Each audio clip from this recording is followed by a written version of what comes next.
What's good, YouTubers and YouTubettes? This is JB Sports, back again with another one. I ran across this last night, man. I was tired from work. I didn't get a chance to do a video on this last night, but I ran across this last night on UK's boxing writer Michael Benson's Twitter page. They had a video of a PPL press conference as MMA fighter.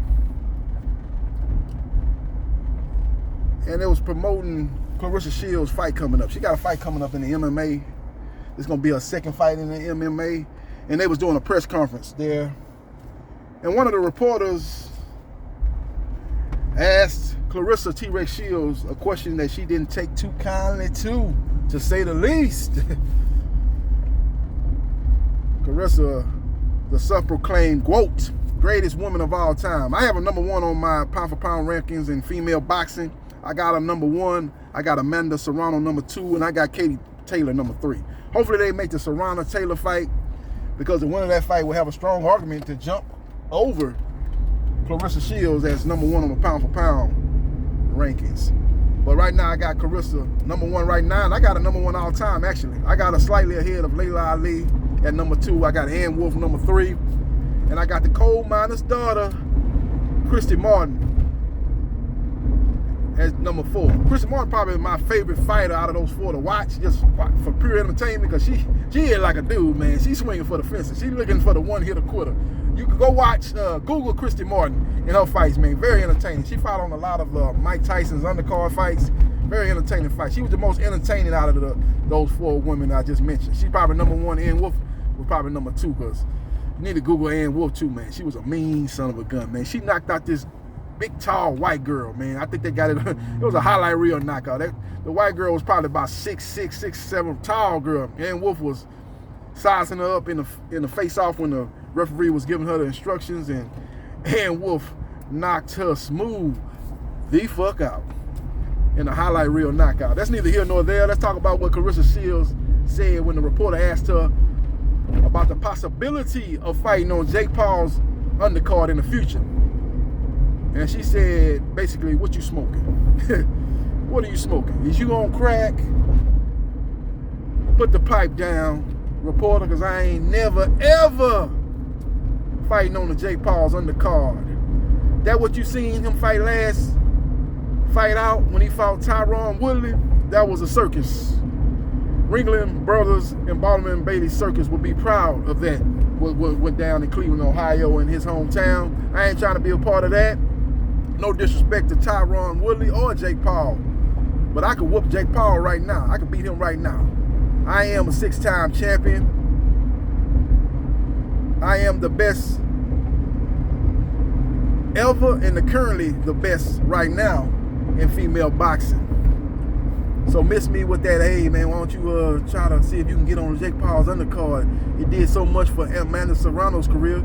You probably could do the same thing. You're a bigger star than Amanda Serrano. So just think what it would do for your career to fight on the Jake Paul's undercard. Carissa say, hell to the no. Ain't gonna happen. Ain't never gonna happen.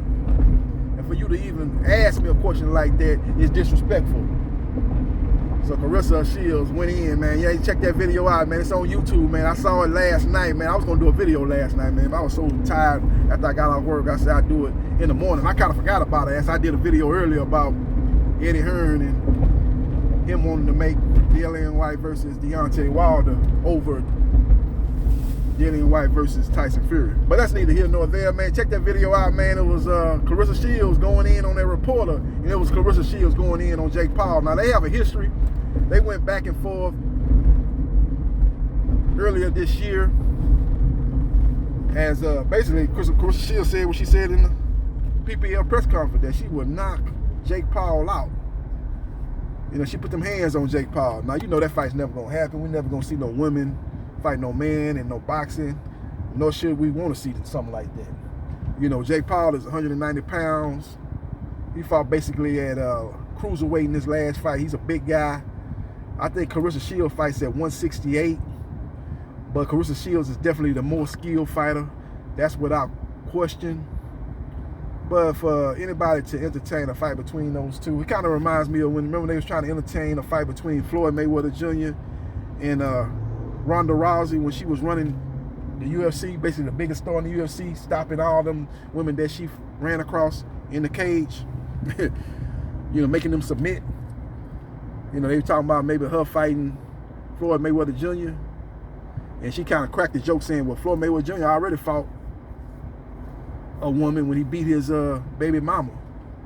And I would, he's already fighting women. So why would I want to entertain fighting him? He said something to that extent. She said, she basically tried to crack a joke about Floyd Mayweather Jr. domestic violence case that he had, with his baby mama, basically saying that, Floyd Mayweather Jr. has already fought a woman, basically what she was trying to insinuate. So that's neither here nor there. Claressa Shields, man, like I said, she's a great fighter. She's looking for that signature fight. Probably the best win of her career was against Hannah Gabriels. There's a couple of women out there that she could fight. She got Savannah Marshall. That's probably the biggest fight that they can make. Hopefully, after this PPAL fight in October, that she will get that fight done with Savannah Marshall. Savannah Marshall been talking real greasy, basically calling out Claressa Shields, saying Claressa Shields is ducking her and she don't want to know this, that, and the third. Basically trying to talk her way into a Claressa Shields fight. But the problem with that is Savannah Marshall ain't fought nobody. She got to fight somebody. You look at her resume, it's horrible. The losses of her opponents on her resume, it's horrible, man. She fought one opponent, man, that had way more losses than wins, man. It was absolutely ridiculous. I know the women boxing ain't as deep as the men's boxing, but come on, you got to find better opponents for that than that, man. She actually need a step-up opponent in her next fight. She need to fight at least a top 10 woman. I ain't talking about top 10 in her weight class. I'm talking about whoever you got in that top 10 in women's boxing. If they near her weight class, she need to fight that woman next. Get that win, and then she can, talk about fighting Claressa Shields. Because really, when you look at her resume compared to Claressa Shields, it's not even close. It's like almost like, why is Claressa even entertaining fighting her? Because she has absolutely fought nobody. Savannah Marshall. Now, I've seen her fight. She's got a very different style of fighting, but she's slow as molasses. She's slow as a broken-legged turtle.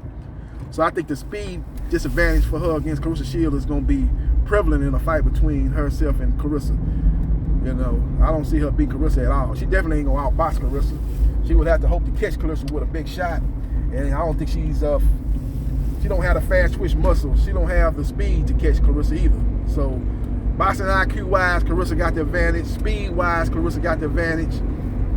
Only thing you can say Savannah Marshall maybe had advantage is in power. And that's really hard to say for a fact because Savannah Marshall ain't fought nobody. She's stopping these women, but she's fought absolutely nobody. Now you look at who Claressa fought, Hannah Gabriels. She fought some top people, man. Remember when she fought, damn, I can't remember that girl name, the big tall white girl from overseas. She was undefeated. They fought for unification in the weight class that they fought at. Man, I can't remember the girl name. What's that girl name? God, dog. They fought over there in Flint, Michigan. But she's fought champions after champion. And Savannah Marshall ain't fought nobody. She fought girls with more losses than wins. Not once, but twice. At least twice on her resume. She had an opponent that came into that fight with a bunch of losses. So you can't compare the two resume. Only thing you can say is with Savannah Marshall won a controversial decision in the amateurs, but that's the amateurs, and we talking about the professionals. Whole different ball game, whole different style of fight in the amateurs than you do in boxing. In the amateurs, you just trying to score points. Them little pitter-pat punches, that's what you want to land because that's what's going to win you fights. In the professional, them little pitter-pat punches might not win you fights. Some judges like the person that's landing the most damaging punches. The guy that's landing the most cleaner punches. So it's a whole different style of fighting when you talk about amateur fighting and professional fighting. So we will see what happens and we will see what transpires. But Claressa Shields, aka T-Rex, goes in on Jake Paul and basically put a kibosh on whoever fighting on Jake Paul's undercard in the future. So we will see what happens and we will see what transpires. Let me know your thoughts about Shields' comment against Jake Paul. Let me know your thoughts about a Shield versus Marshall fight. Who you like in that matchup? And subscribe to JB Sports, the man, the myth, the legend. And now holla.